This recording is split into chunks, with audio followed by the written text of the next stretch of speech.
Hello, amazing entrepreneurs. It's Tash Corbin here, and welcome to another episode of the Heart-Centered Business Podcast. This is episode number 237, which means you can find all the relevant links and show notes for today's episode over at tashcorbin.com/237.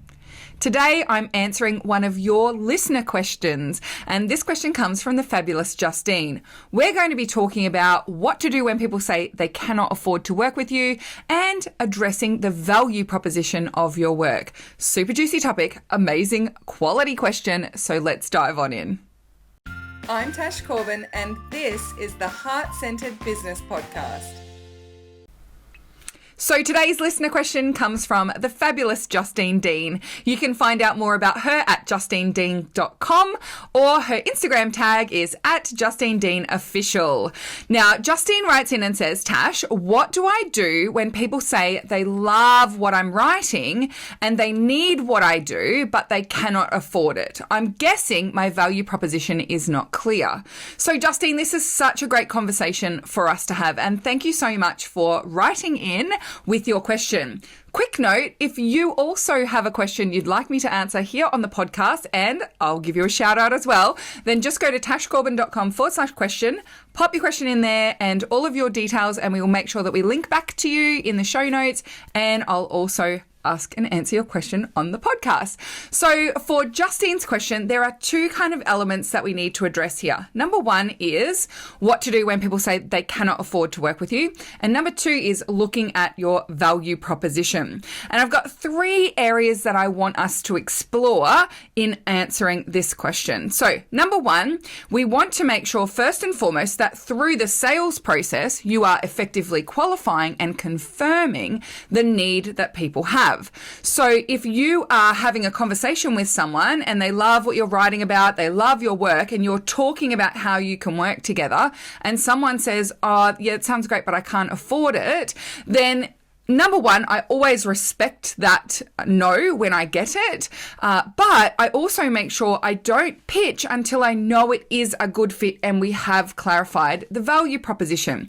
This is where qualifying and confirmation come into play. So in the sales call process, I'm not starting the process by saying, and here's how much it is for us to work together.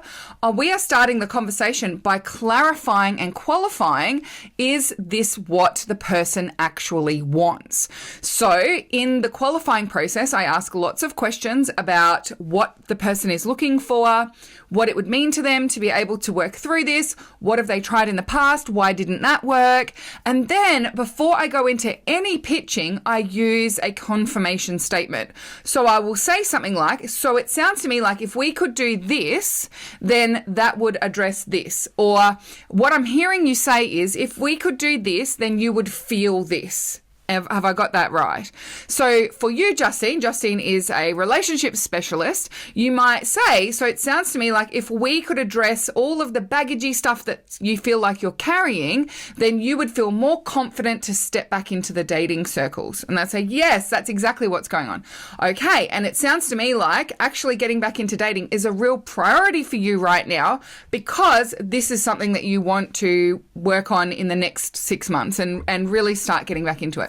Yes, that's exactly what I'm looking for. So by doing that qualifying, asking the questions and finding out what the priority is for the person individually, and then making that statement of confirmation and just making sure that you are both on the same page before you then prescribe what you think the solution would be for them and whether that is working with you or not, you've already confirmed the value proposition. And that's where value proposition comes into it, because value proposition isn't just more stuff. So many people think that they improve the value of their products and services by adding more sessions, more bonuses, extra access to them, unlimited Voxer support I've seen as something that people have offered, or unlimited email support, and all of those types of things in order to try and improve the value proposition. But ultimately, the value of your work isn't just the process, it's also very much linked to the outcome. So what we want to make sure we're doing is confirming for your audience the value proposition of the before and after that you are facilitating. And the best way to confirm that, especially for VIP work, is in a one-to-one conversation. So this brings me to the second part of what I want to talk about, and that is really looking at your sales process and whether it's giving you the insight and information that you need to really scale and grow your business. Because we can work on our messaging and our value proposition and how we sell our products and services, our packaging on a broadcast level, i.e. putting it up on social media and talking about it consistently and sharing it with your audience, posting offers into groups or on your social media page. You can post great content that has a call to action to talk to you about whether you should be working together or not. That's all really lovely. But at the end of the day, if you're getting mostly crickets and people commenting saying, this sounds really great, but I can't afford it right now, then you're not actually confirming or qualifying, are these people actually my ideal clients? Do they have a clear understanding of the value proposition, and have I connected it for them? And therefore, how do I adjust my messaging and my audience growth as I move forward? So one of the things that I'd really recommend for anyone who's experiencing lots of comments saying, it's great, but I can't afford it, is actually to set a goal for yourself to have as many conversations with people who might be your ideal clients as possible. The more of those conversations you have, the more opportunity you have to qualify, practice that confirmation statement, and really confirm and understand how your ideal client expresses the value that they are looking for in terms of before and after.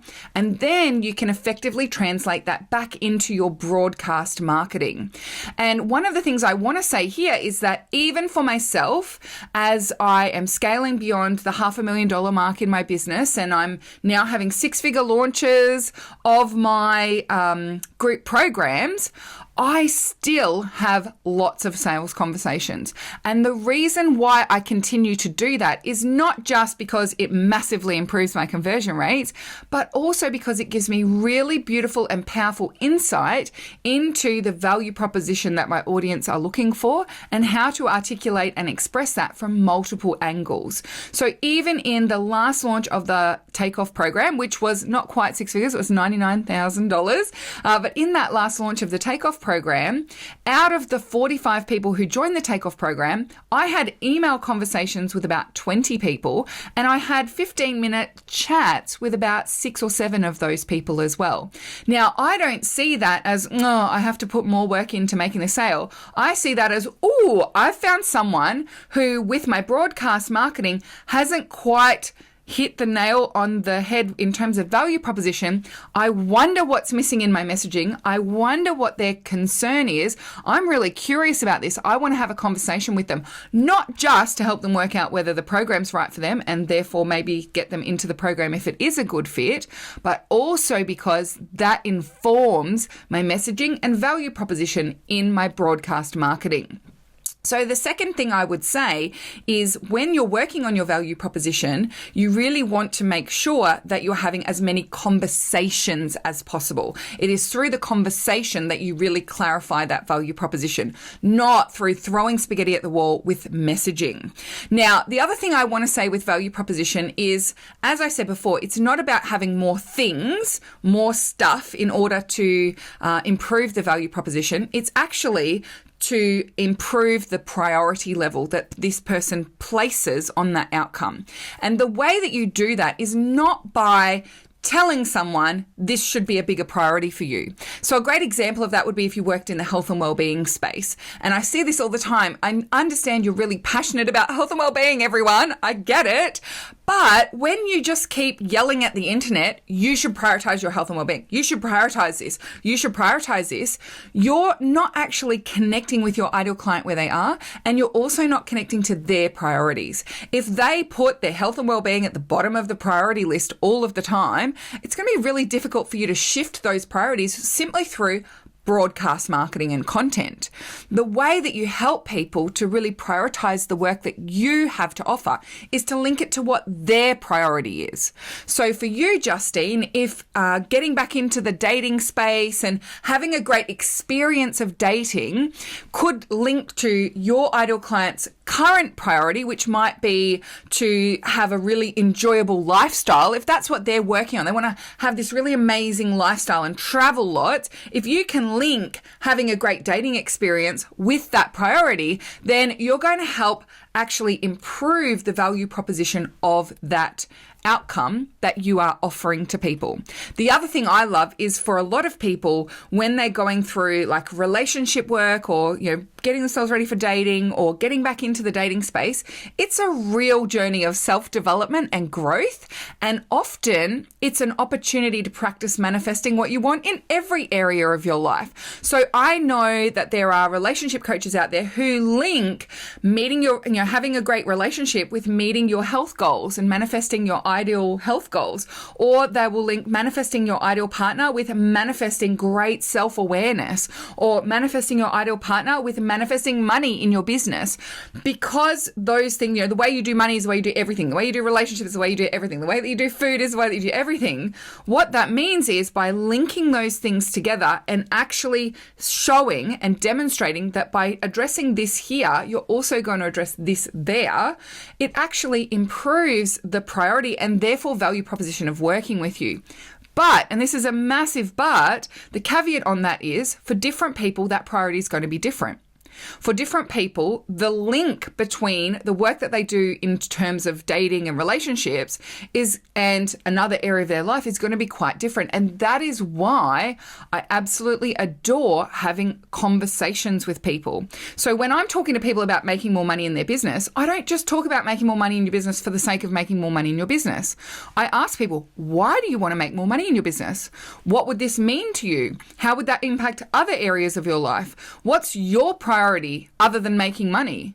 And if someone's talking about the fact that they can have more time with their children, and they can have that, more spacious lifestyle, I'm always sure to make sure in that confirmation statement that I'm talking about that and saying, well, it sounds to me like if we could get you getting to that $10,000 a month mark without having to do more than the 25 hours a week that you're doing right now, then that's not just going to help with the growth of your business. It's also going to allow you to have the lifestyle and the time with your children that is really important to you.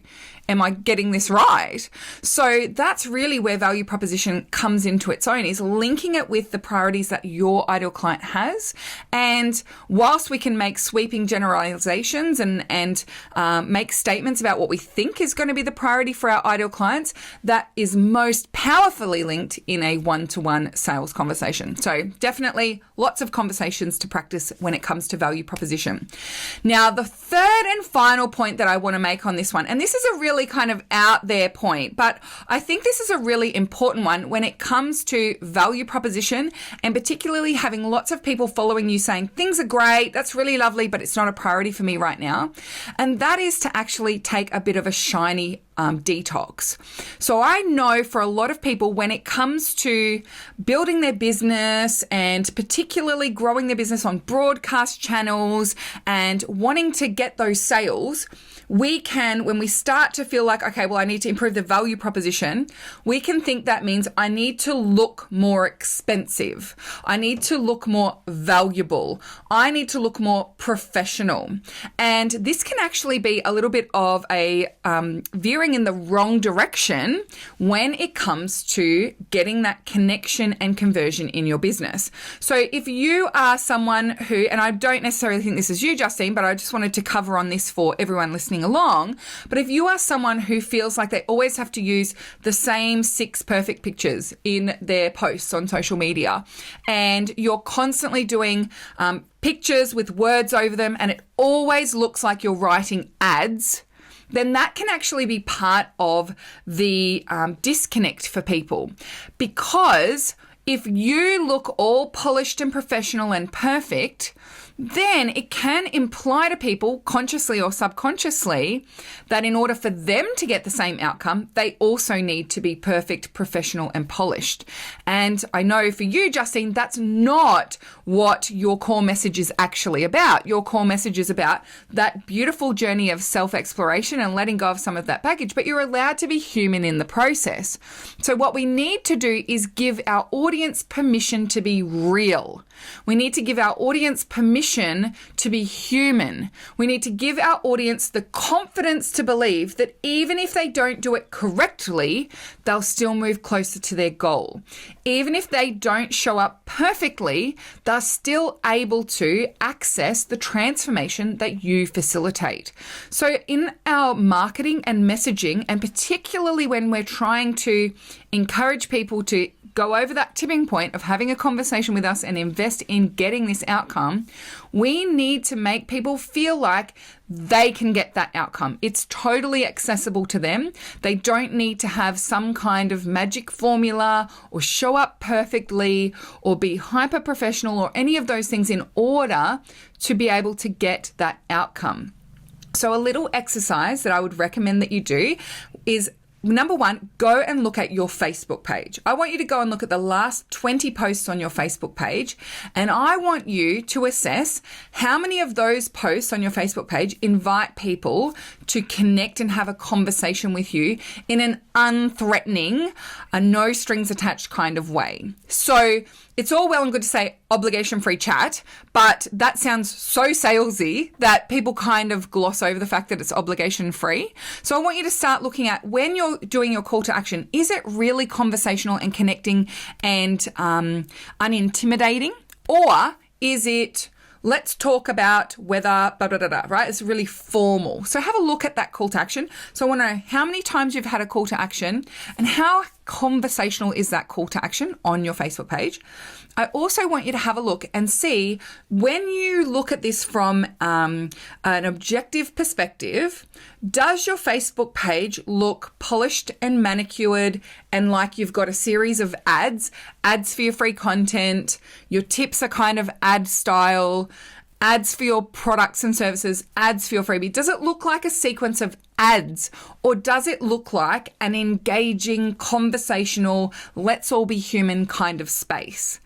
And if you can improve that sense of connection, engagement, and that feeling of we're all allowed to make mistakes together on your social media platforms, not just your page, but also when you're posting in communities and all of those sorts of things, then you're actually going to make that resistance point to jumping in and working with you a little easier for people to overcome, because they don't have a perception that they need to have their ducks in a row before they even come to work with you. They don't need to clean before the cleaner.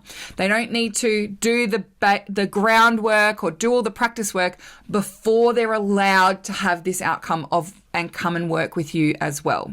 So hopefully that's been really helpful for you, Justine, and everyone else listening along as well.